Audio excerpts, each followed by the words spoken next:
Bonjour à tous, donc cette vidéo fait suite à la vidéo où on a dérivé un produit. Cette fois, on va dériver un inverse, donc 1 sur une fonction.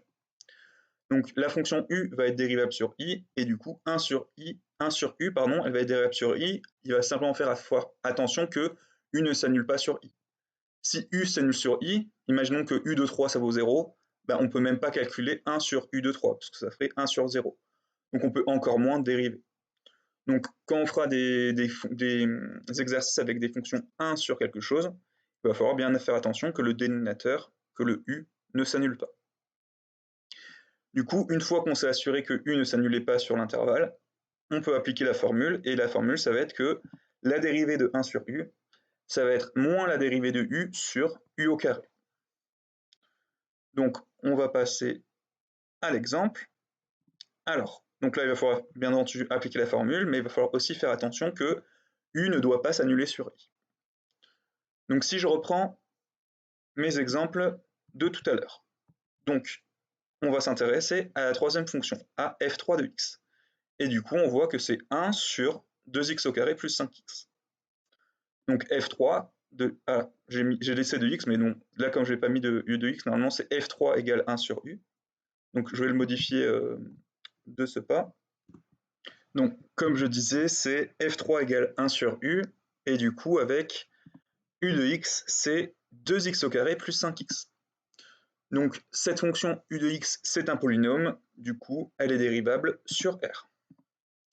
Alors attention, cette fois, vu que u est dérivable sur R, on ne va pas avoir forcément que f3 est aussi dérivable sur R tout entier. En fait, le problème va se poser dès le moment, avant de parler de dérivabilité, où on s'intéresse à l'ensemble de définitions. Puisque ici, ce n'est pas parce qu'on peut calculer 2x au carré plus 5x partout, donc sur R tout entier, que on va pouvoir calculer 1 sur cette fonction partout. Puisque on n'a pas le droit de diviser par 0, et donc encore moins de dériver quelque chose quand on divise par 0. Donc ici, pour se trouver l'ensemble de définitions qui sera également l'ensemble de dérivabilité, il faut trouver quand est-ce que le dénominateur u de x s'annule. Donc u de x égale à 0, c'est équivalent à 2x au carré plus 5x égale à 0. Certains auraient ici le réflexe d'utiliser le discriminant, puisqu'on a une équation du second degré. Alors là, le plus rapide, c'est de passer par la factorisation. On remarque qu'il y a x comme facteur commun, et du coup, on obtient que c'est x facteur de 2x plus 5 égale à 0. Donc ça revient, donc c'est équivalent à avoir soit x qui vaut 0, soit 2x plus 5 qui vaut 0. Donc là, je vous rappelle, c'est la propriété de collège que un produit est nul si et seulement si l'un de ces facteurs est nul. Du coup, x égale à 0, ben là, cette partie-là, c'est résolu. L'autre, 2x plus 5, on le résout, donc c'est 2x égale à moins 5, ou encore x égale à moins 5 demi, c'est-à-dire moins 2,5. Donc, on obtient que le dénominateur u de x s'annule en 0 et en moins 2,5. Donc, on va obtenir que, alors d'ailleurs, là, vous voyez que le 2x revient, mais bon, c'est parce que j'ai eu la flemme de l'enlever de partout. Donc là, c'est dans la suite de la vidéo, c'est bien f3 égale 1 sur u, et non pas f3 de x. Donc on obtient que f3 est dérivable, et en fait est défini sur R privé de ces deux valeurs. Donc sur R privé de 0 et privé aussi de moins 2,5. Alors, ça, si vous mettez ça, vous êtes en première générale, pas de problème. Alors, il y a quand même une petite nuance, à savoir qu'en fait, la fonction, on ne peut pas vraiment dire que la fonction est dérivable sur cet ensemble, puisque ce n'est pas tout à fait mathématiquement vrai. En fait, ce qui est vrai, c'est que f3 va être dérivable sur chaque intervalle qui constitue cet ensemble.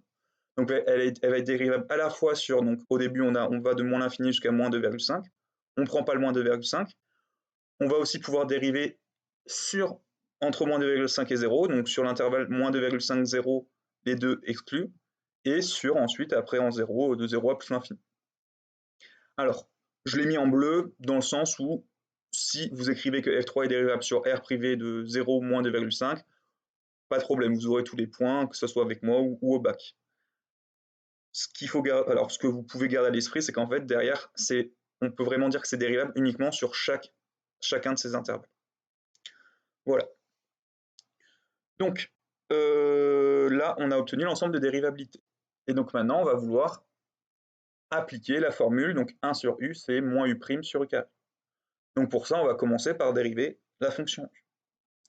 Donc u de x, c'était 2x au carré plus 5x, je le dérive, donc c'est 2, alors la dérivée de u, ça va être 2 fois la dérivée de x au carré, donc 2 fois 2x, plus la dérivée de 5x, donc soit c'est directement 5, soit c'est 5 fois 1.